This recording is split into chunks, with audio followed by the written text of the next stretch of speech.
Malam itu masih sama seperti malam-malam sebelumnya. Kamar gelap, hanya ada cahaya monitor yang menerangi ruangan.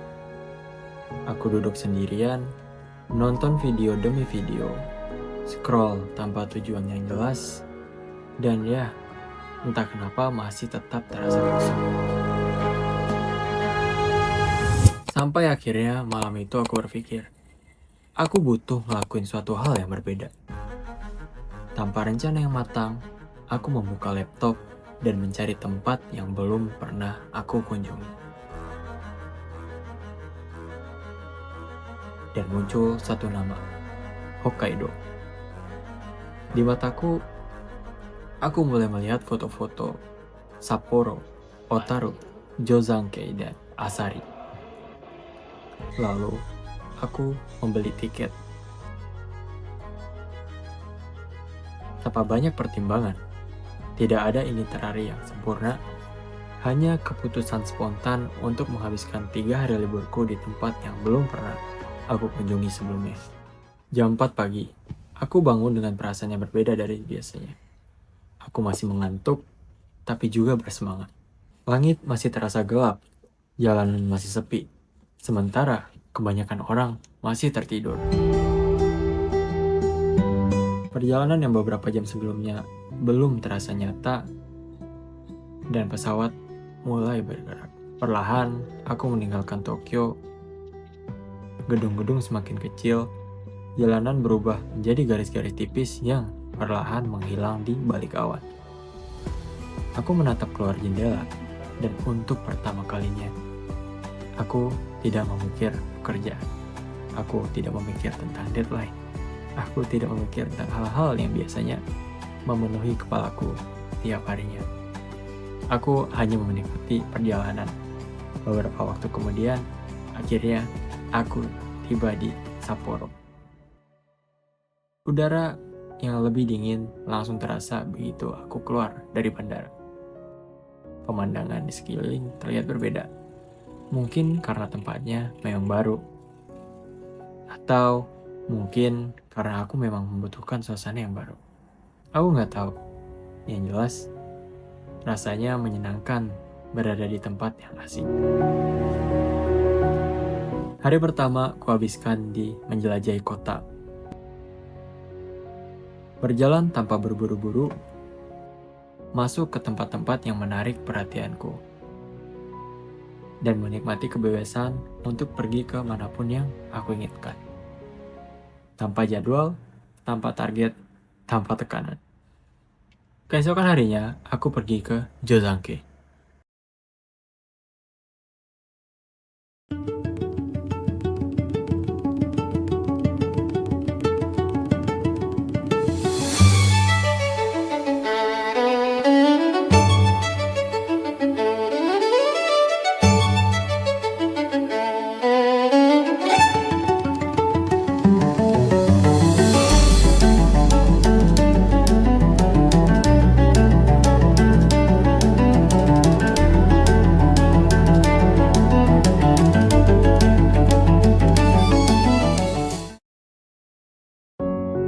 Perjalanan menuju ke sana dipenuhi pemandangan yang perlahan membuat kota terasa semakin jauh.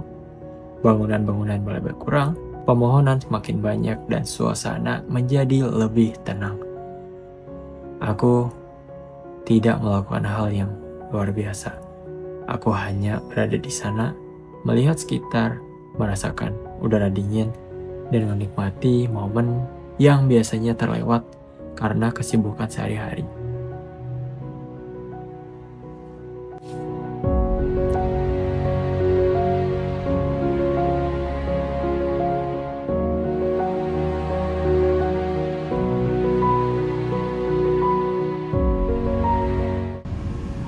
And we'll go explore the river.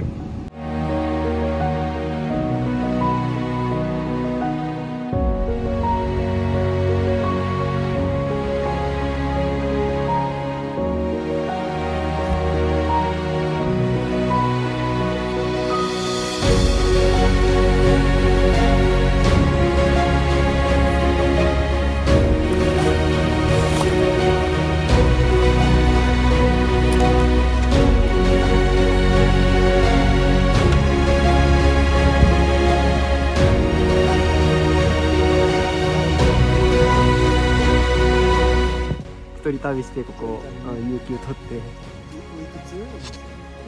22。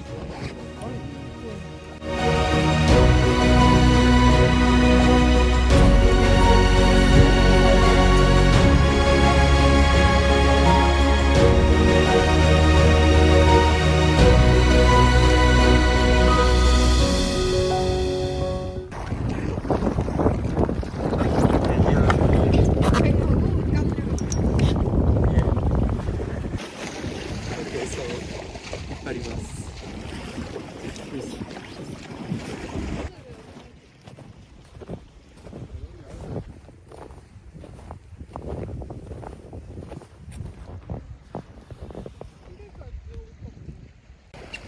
Seru banget. Walaupun hidung meler, tapi seru banget. What do you think? So cool. First time? Yes. Cool. Some to Japan.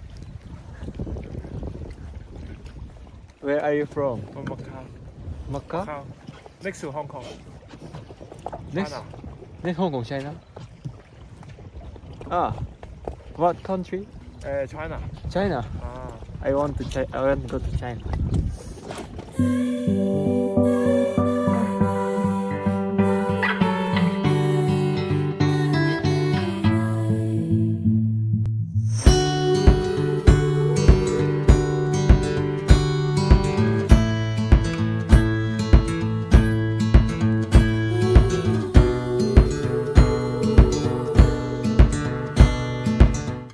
We back in the car.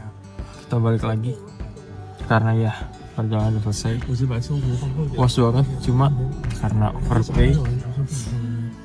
Tapi bodo amat.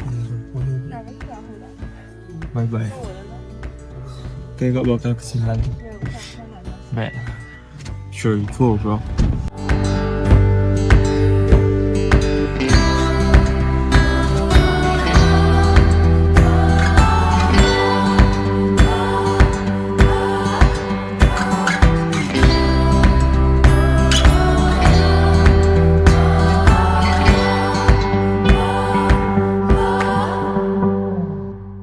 Jadi abis beli telur dan kita bakal rebus di bawah.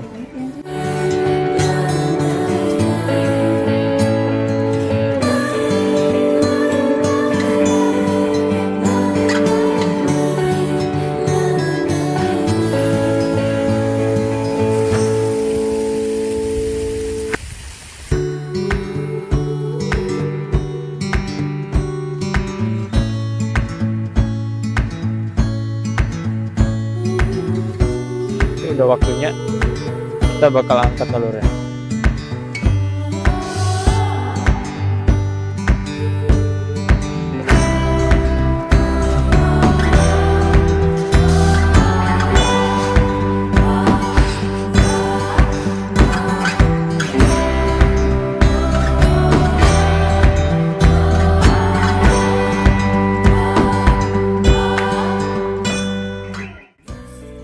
Here we go.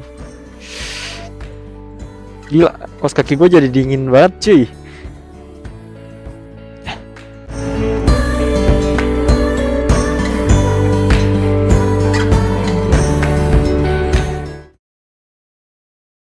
Lalu aku pergi ke Otaru.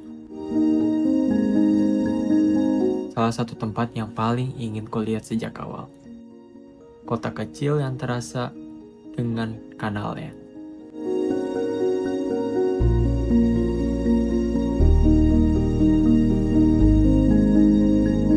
Tapi yang pengen kulihat dan paling kuingat bukan hanya pemandangannya, melainkan suasananya yang tenang, pelan, dan seolah semuanya berjalan sedikit lebih lambat. Dan entah kenapa, aku menyukainya.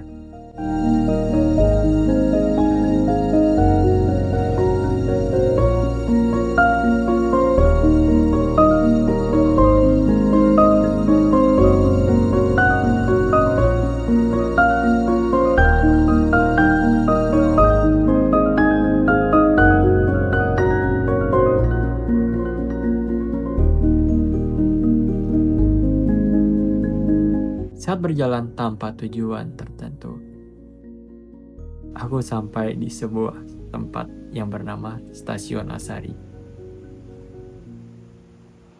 Stasiun kecil yang mungkin tidak terlalu spesial bagi kebanyakan orang. Tapi bagiku saat itu,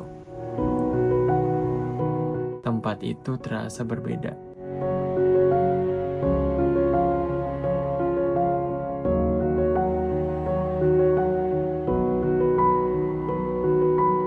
Aku duduk, aku melihat rel kereta yang membentang jauh. Aku mendengar suara angin, melihat kereta datang dan pergi.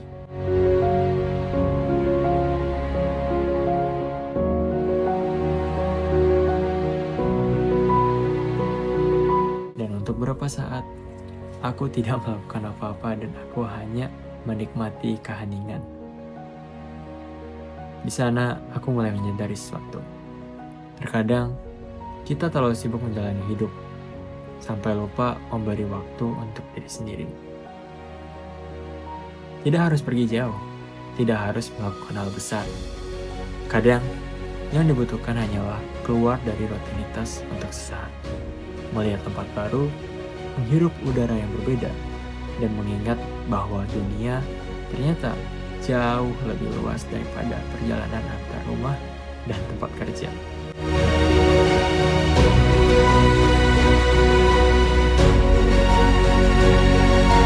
Tiga hari terasa singkat, belum sadar perjalanan ini udah hampir berakhir. Aku harus kembali ke kehidupanku yang sama, kembali ke pekerjaan yang sama. Tapi kali ini rasanya berbeda, karena aku pulang membawa sesuatu. Bukan oleh-oleh, bukan foto, melainkan sebuah pengingat bahwa di tengah kehidupan yang terasa monoton, selalu ada kesempatan untuk membuat cerita baru, dan terkadang cerita itu mulai hanya dari satu keputusan yang sederhana.